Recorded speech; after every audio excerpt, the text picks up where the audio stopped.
당신은 지금 행복한가요? 마음 깊은 곳에서 풍요로움과 만족감을 느끼고 있나요? 세상을 살아가며 많은 사람들이 복을 바랍니다. 더 많은 재물, 더 좋은 인연, 더 건강한 몸. 하지만 진정한 복이란 무엇일까요? 그리고 어떻게 하면 우리 삶의 복을 가득 채울 수 있을까요? 부처님께서는 2500여 년 전 복덕을 쌓는 특별한 지혜를 가르쳐 주셨습니다. 오늘은 그 가르침을 통해 일상에서 복을 부르는 비밀에 대해 함께 알아보려 합니다. 우리는 흔히 복이 있다는 말을 합니다. 어떤 사람은 타고난 복이 있어 보이고 어떤 사람은 아무리 노력해도 복이 없는 것처럼 느껴질 때가 있습니다. 부처님께서는 이러한 복이 우연히 생기는 것이 아니라 우리의 행동과 마음가짐에서 비롯된다고 가르치셨습니다. 바로 업과 인과의 법칙을 통해서 말입니다. 법구경에서 부처님은 이렇게 말씀하셨습니다. 만약 사람이 많은 선업을 쌓으면 그는 이 세상과 다음 세상에서 행복을 경험할 것이다. 마치 친구를 만나러 가는 여행자를 친구가 반갑게 맞이하듯 선업은 다음 세상에서 그를 반갑게 맞이할 것이다. 이 가르침은 우리가 쌓는 선한 행동과 마음이 결국 복으로 돌아온다는 것을 보여줍니다. 복덕을 쌓는다는 것은 불교에서 푸냐라고 부릅니다. 푸냐는 산스크리트어로 정화, 충만함을 의미하며 선행을 통해 마음을 정화하고 공덕을 쌓는 것을 말합니다. 부처님께서는 이 푸냐가 우리 삶의 행복과 평화를 가져오는 원천이라고 가르치셨습니다. 그렇다면 구체적으로 어떻게 복덕을 쌓을 수 있을까요? 부처님께서는 복덕을 쌓는 3가지 기본 방법을 가르치셨습니다. 보시복, 지계복, 수행복입니다. 이 3가지는 모든 불교 전통에서 공통적으로 강조하는 복덕의 기초입니다. 첫째, 보시복은 나눔을 통해 쌓는 복입니다. 보시는 단순히 물질적인 것을 주는 것에 국한되지 않습니다. 부처님께서는 삼보시를 말씀하셨습니다. 제시, 법시, 무외시입니다. 제시는 물질적인 나눔, 법시는 지혜와 가르침의 나눔, 무외시는 두려움 없는 안전과 평화를 나누는 것입니다. 앙구따라니까야에서 부처님은 이렇게 말씀하셨습니다. 보시하는 사람은 5가지 복을 얻는다. 많은 사람들에게 사랑받고 훌륭한 사람들과 교류하며 좋은 평판을 얻고 자신감을 갖게 되며 죽은 후에 좋은 곳에 태어난다. 이처럼 나눔은 현생과 내생 모두의 복을 가져다 줍니다. 제가 경험한 작은 이야기를 나누고 싶습니다. 몇 년 전 제가 매일 지나다니는 길가에 항상 같은 자리에서 구걸하는 노인이 계셨습니다.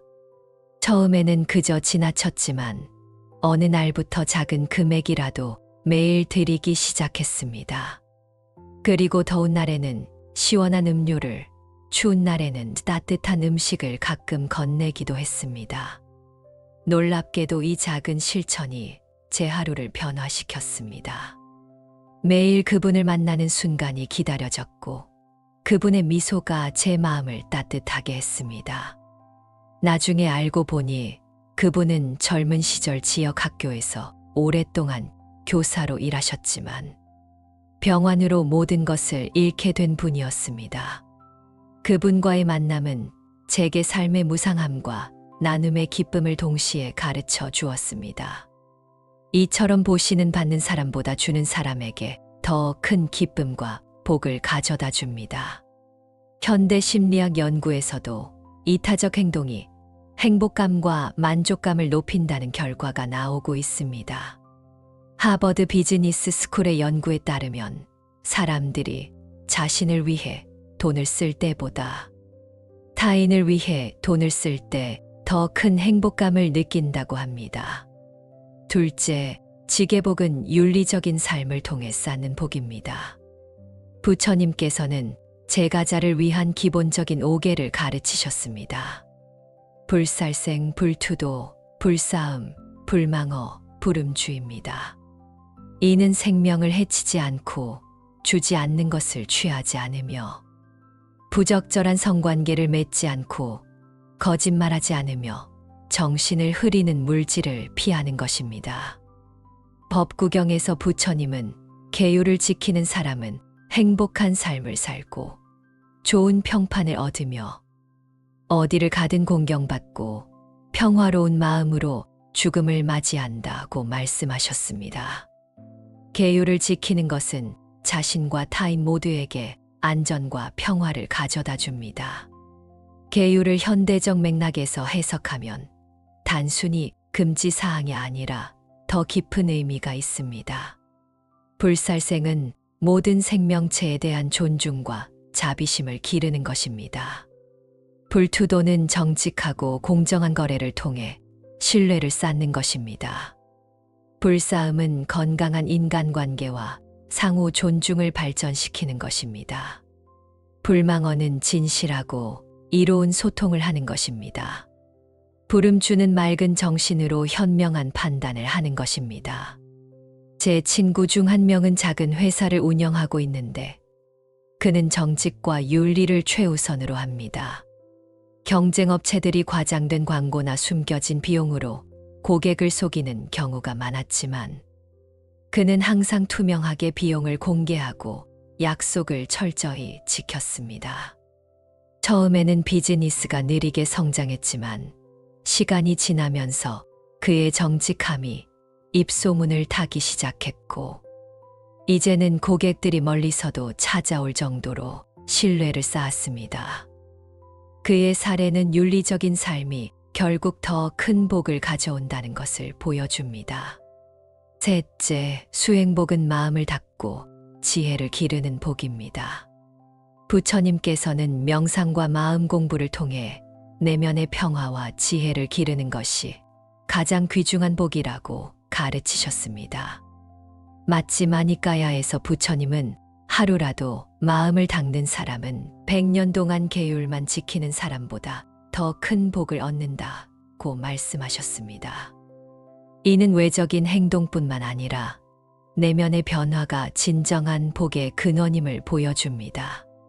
수행의 핵심은 마음 챙김과 알아차림입니다.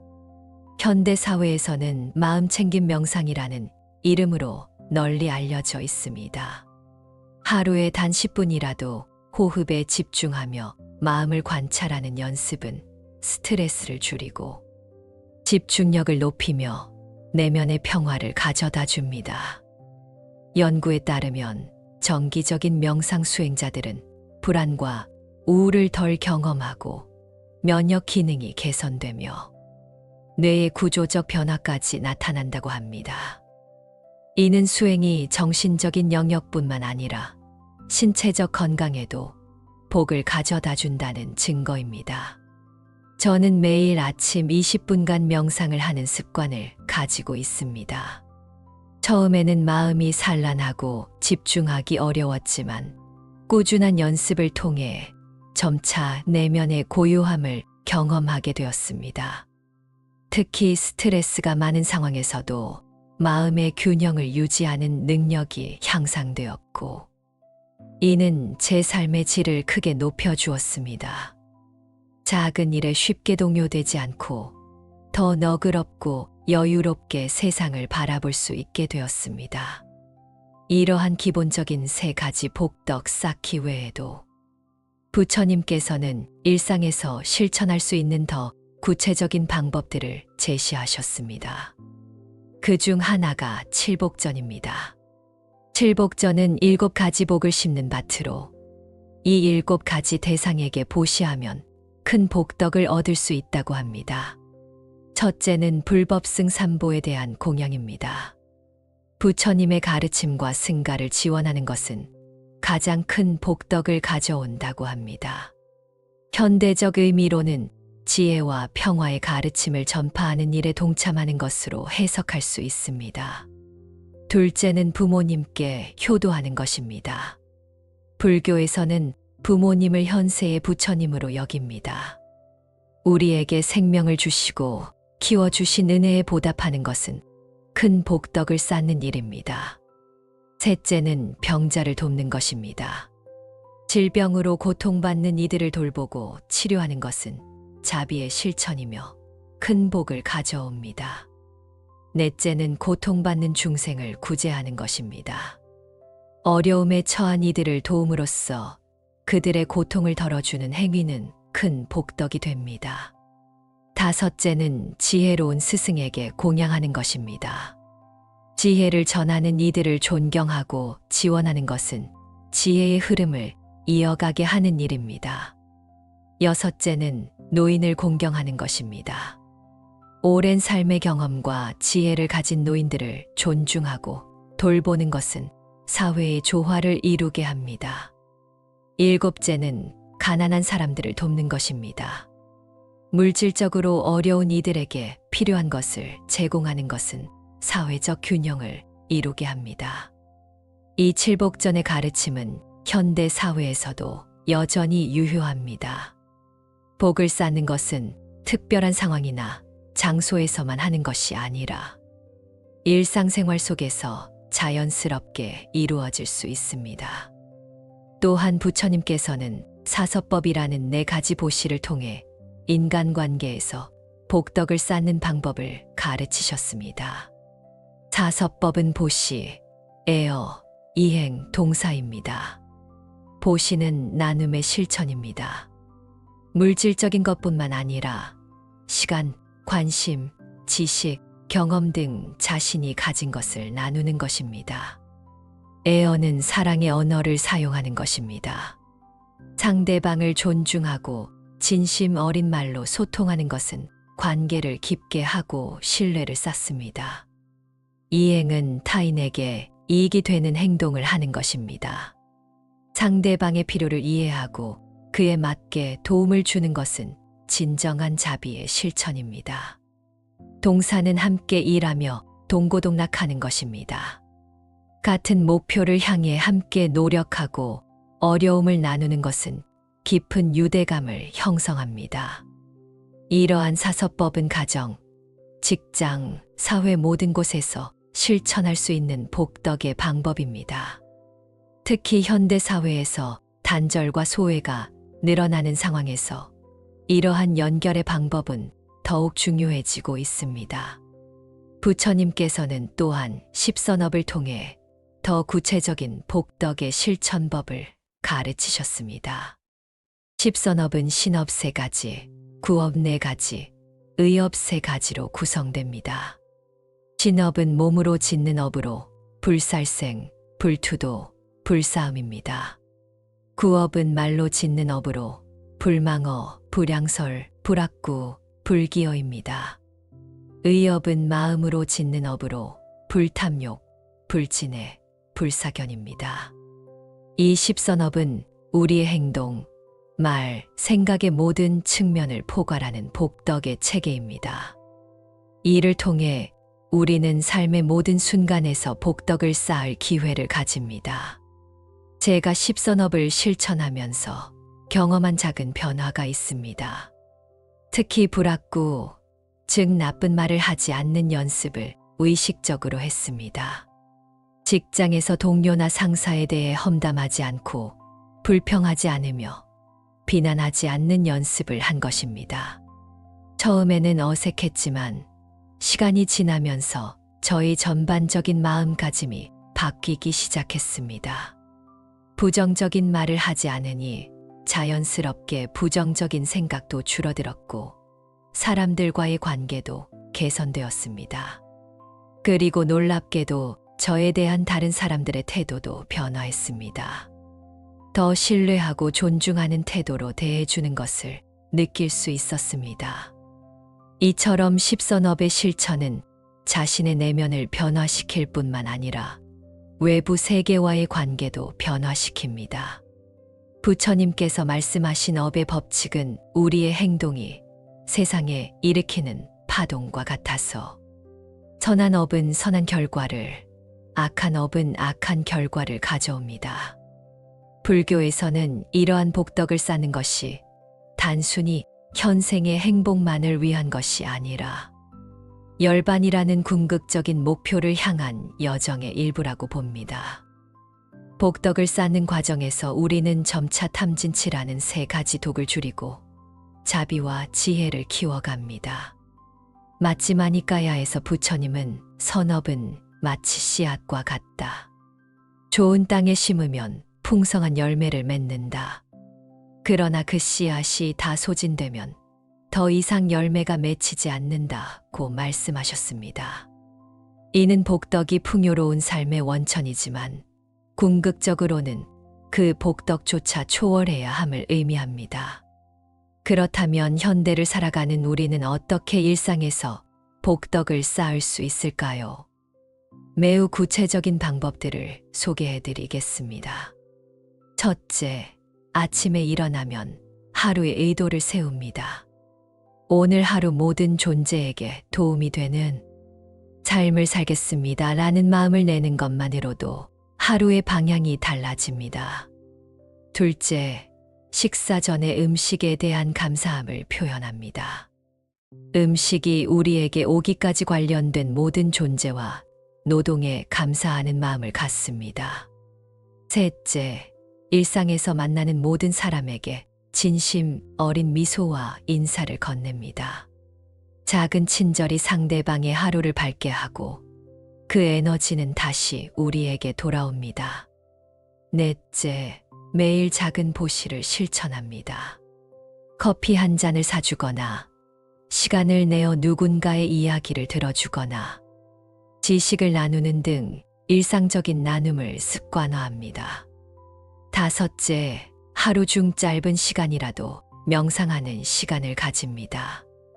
호흡에 집중하며 마음을 관찰하는 연습은 내면의 평화를 가져다 줍니다. 여섯째, 잠자리에 들기 전 하루를 돌아보며 감사한 일 세 가지를 떠올립니다. 감사함을 느끼는 것은 복덕을 인식하고 증폭시키는 방법입니다. 일곱째, 정기적으로 자원봉사에 참여합니다. 지역사회에 기여하는 것은 자신보다 큰 무언가에 연결되는 경험을 제공합니다. 여덟째, 환경을 보호하는 실천을 합니다. 쓰레기 줄이기, 에너지 절약하기, 지속 가능한 소비하기 등은 모든 생명체에 대한 자비의 실천입니다. 아홉째, 주변 사람들에게 격려와 칭찬의 말을 아끼지 않습니다. 긍정적인 언어는 상대방뿐만 아니라 자신의 마음도 밝게 합니다. 열째, 평생 배우는 자세를 유지합니다. 새로운 지식과 기술을 배우는 것은 마음을 유연하게 하고 지혜를 키웁니다. 실제로 이러한 실천들은 단순히 해야 할 일의 목록이 아니라 삶의 방식이 되어야 합니다. 부처님께서는 복덕을 쌓는 것이 의무감에서가 아니라 자연스러운 기쁨에서 우러나올 때 가장 큰 가치가 있다고 가르치셨습니다. 중요한 것은 작은 시작입니다. 모든 큰 변화는 작은 행동에서 시작됩니다. 오늘 하루 단 한 가지의 친절한 행동, 한 번의 감사한 마음, 몇 분의 고요한 명상만으로도 복덕의 씨앗은 심어집니다. 상유따니까야에서 부처님은 이렇게 말씀하셨습니다.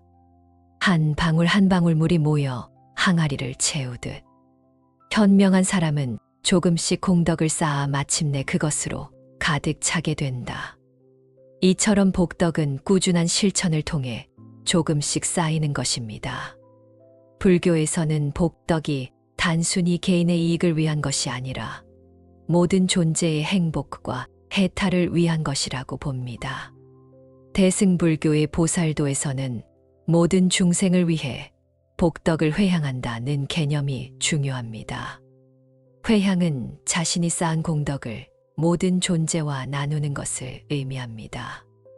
그래서 진정한 복의 완성은 자신만의 행복이 아니라 모든 존재와 함께하는 행복입니다. 나만 풍요롭고 행복한 것이 아니라 모두가 함께 풍요롭고 행복한 세상을 만드는 것이 불교에서 말하는 진정한 복의 의미입니다. 화엄경에서는 한 사람의 행복이 모든 이의 행복이 되고 모든 이의 행복이 한 사람의 행복이 되는 상호이존적인 세계관을 보여줍니다. 이는 현대 사회에서 더욱 중요한 메시지가 되고 있습니다. 우리가 살고 있는 이 세상은 점점 더 상호 연결되고 있습니다. 한 사람의 행동이 전 세계에 영향을 미칠 수 있는 시대가 되었습니다. 따라서 복덕을 쌓는 행위는 개인의 차원을 넘어 사회적, 지구적 차원의 의미를 갖게 됩니다. 예를 들어 환경을 보호하는 실천은 단순히 개인의 선행이 아니라 현재와 미래의 모든 생명체에게 복을 가져다주는 행위입니다. 마찬가지로 평화와 조화를 증진하는 모든 노력은 집단적 복덕을 쌓는 과정입니다. 이런 관점에서 볼 때 부처님의 가르침은 2500년이 지난 지금도 여전히 현대 사회에 중요한 지혜를 제공합니다. 물질적 풍요만으로는 채워지지 않는 현대인의 공허함을 채우는 길, 경쟁과 소외가 아닌 협력과 연결의 가치를 일깨우는 길을 보여줍니다. 제 개인적인 경험을 나누자면 복덕을 쌓는 삶의 방식을 실천하면서 가장 크게 변화한 것은 행복에 대한 인식입니다. 예전에는 행복이 외부의 조건에 달려 있다고 생각했습니다. 더 많은 소유, 더 높은 성취, 다른 사람의 인정 등이 행복의 조건이라고 여겼죠. 하지만 복덕을 쌓는 삶을 실천하면서 행복이 내면에서 우러나오는 것임을 깨닫게 되었습니다. 나눔의 기쁨, 도움을 주는 기쁨, 마음의 평화 등이 진정한 행복의 원천이었습니다. 특히 기억에 남는 경험이 있습니다. 몇 년 전 큰 프로젝트에서 중요한 성과를 인정받지 못했을 때 처음에는 크게 실망했습니다. 하지만 그날 저녁 오랫동안 연락이 끊겼던 친구에게 문득 전화를 걸어 안부를 물었습니다. 그 친구는 마침 어려운 시간을 보내고 있었고 제 전화가 큰 위로가 되었다고 했습니다. 그 순간 느낀 따뜻함과 연결감은 직장에서의 실망을 완전히 잊게 만들었습니다. 그때 비로소 진정한 행복은 외부의 인정이 아니라 마음과 마음의 연결에서 온다는 것을 체험했습니다. 부처님께서는 행복에 대해 이렇게 말씀하셨습니다. 행복은 건강과 지혜와 자족함에서 온다. 이는 외부 조건이 아닌 내면의 상태가 진정한 행복의 원천임을 보여줍니다. 현대 사회는 종종 더 많이, 더 빨리, 더 높이라는 가치관을 강조합니다. 하지만 불교의 복덕 사상은 더 깊이, 더 진실되게, 더 연결되게라는 다른 방향을 제시합니다. 이는 단순히 과거의 가르침이 아니라 현대 심리학과 행복 연구에서도 확인되는 진리입니다. 예를 들어 하버드 대학교의 행복 연구에 따르면 인간의 행복의 가장 중요한 요소는 건강한 인간관계와 의미 있는 삶의 추구라고 합니다. 물질적 성공이나 명성보다 따뜻한 관계와 기여하는 삶이 더 큰 행복을 가져다 준다는 것입니다. 이는 2500년 전 부처님께서 가르치신 복덕의 원리와 놀라울 정도로 일치합니다.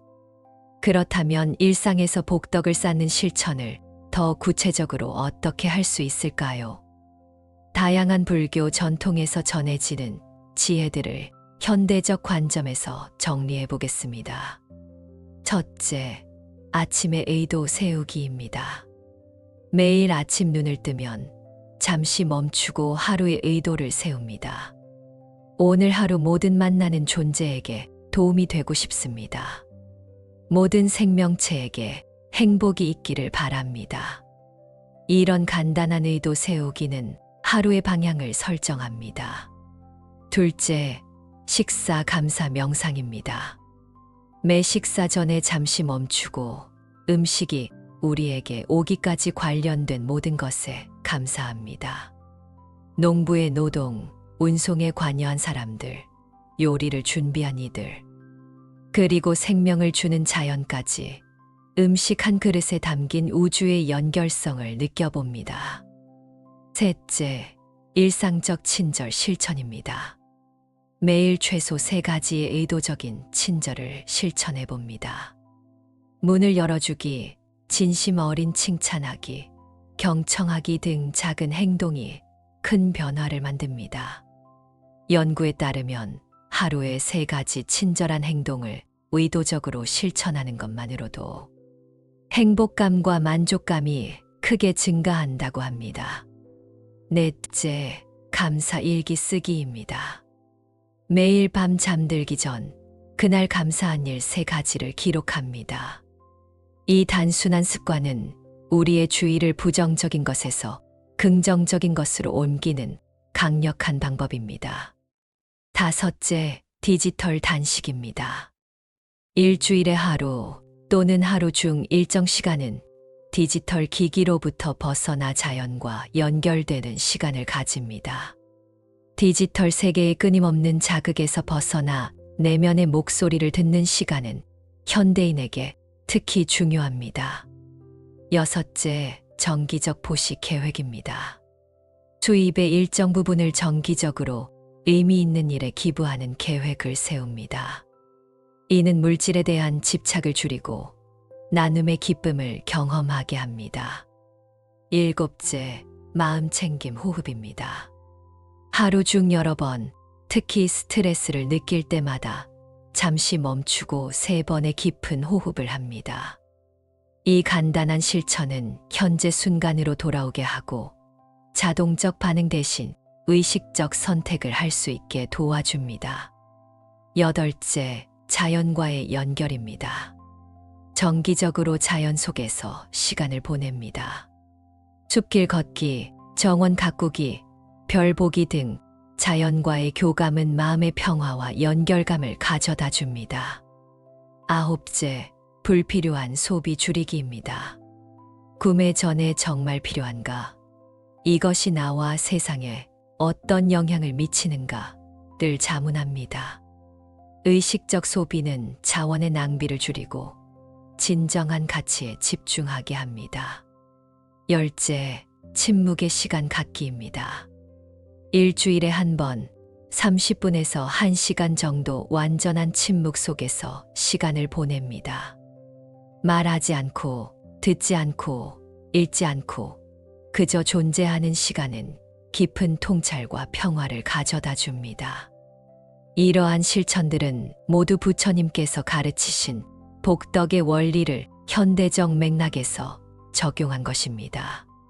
중요한 것은 이런 실천이 의무감이나 형식에 그치지 않고 진심에서 우러나오는 자연스러운 삶의 방식이 되는 것입니다.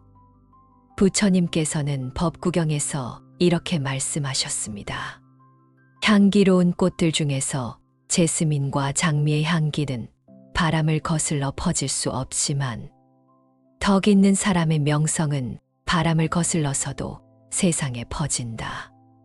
이처럼 복덕을 쌓는 삶은 자연스럽게 주변을 밝히고 향기롭게 만듭니다. 실제로 제 주변에서도 이런 변화를 경험했습니다. 오랫동안 명상과 보시를 실천해온 한 선배는 특별한 말이나 행동을 하지 않아도 그저 함께 있는 것만으로도 주변 사람들에게 평화와 안정감을 주는 분위기가 있습니다. 그분과 대화를 나누면 어떤 문제도 더 명확해지고 마음이 편안해지는 경험을 했습니다. 이것이 바로 복덕이 쌓인 사람의 향기라고 생각합니다. 부처님께서는 복덕이 우리의 성품을 변화시킨다고 가르치셨습니다. 처음에는 의식적인 노력으로 시작하지만 점차 그것이 자연스러운 성품이 되어간다는 것입니다. 마치 악기를 배울 때 처음에는 의식적인 연습이 필요하지만 숙달되면 자연스럽게 음악이 흘러나오는 것과 같습니다. 제가 개인적으로 경험한 것도 이와 같습니다. 처음에는 의식적으로 친절을 베풀고 마음 챙김을 하려고 노력했지만 시간이 지나면서 그것이 점차 자연스러운 반응이 되어 갔습니다. 화가 나는 상황에서도 잠시 멈추고 호흡하는 것이 부정적인 감정에 즉각 반응하는 것보다 더 자연스러워졌습니다. 이것이 바로 부처님께서 말씀하신 복덕이 가져오는 성품의 변화입니다. 불교에서는 이러한 변화가 단지 현생뿐만 아니라 미래의 삶에도 영향을 미친다고 봅니다. 업의 법칙에 따르면 우리가 심는 씨앗은 결국 열매를 맺기 때문입니다. 하지만 이런 미래적 관점보다 더 중요한 것은 바로 지금 여기에서 경험하는 변화입니다. 복덕을 쌓는 삶은 단순히 좋은 일을 하는 것 이상의 의미가 있습니다. 그것은 삶의 방식, 존재의 방식을 변화시키는 여정입니다. 그 여정에서 우리는 점차 분리된 자아라는 환상에서 벗어나 모든 것과의 깊은 연결성을 경험하게 됩니다. 화엄경에서는 이러한 상태를 사사무의 법계, 즉 모든 것이 서로 방해받지 않고 조화롭게 존재하는 세계라고 표현합니다. 이는 개인적 복덕을 넘어 우주적 조화와 일체성을 경험하는 상태입니다. 현대 물리학에서도 이와 유사한 통찰이 나오고 있습니다. 양자역학은 우리가 생각했던 것보다 세계가 훨씬 더 연결되어 있으며 관찰자와 관찰 대상이 분리될 수 없음을 보여줍니다. 이는 2500년 전 부처님께서 가르치신 연기의 법칙, 즉 모든 것이 상호의존적으로 존재한다는 가르침과 놀랍게 일치합니다. 이러한 연결성의 인식은 복덕을 쌓는 삶의 궁극적인 목표 중 하나입니다. 자신만의 행복이 아니라 모든 존재와 함께하는 행복을 추구할 때 우리는 진정한 풍요로움을 경험하게 됩니다. 부처님께서 열반에 드시기 전 마지막으로 남기신 말씀은 모든 조건 지어진 것들은 무상하다. 방일하지 말고 정진하라였습니다. 이는 삶의 무상함을 인식하고 지금 이 순간 최선을 다해 선업을 쌓으라는 가르침입니다. 우리 각자에게 주어진 시간은 한정되어 있습니다. 그 시간 동안 어떤 씨앗을 심을 것인가, 어떤 복덕을 쌓을 것인가는 전적으로 우리의 선택입니다. 그 선택이 자신과 모든 존재에게 행복과 평화를 가져오는 것이기를 바랍니다. 여러분 각자에게 묻고 싶습니다.